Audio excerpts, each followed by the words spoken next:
Esse encanador raiz parece ter sido contratado pela NASA depois dessa invenção.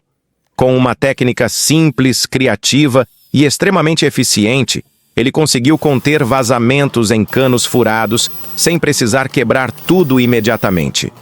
O sistema funciona como um reparo temporário superfuncional até a troca definitiva da tubulação. Uma ideia barata, inteligente e que está impressionando muita gente pelo resultado final.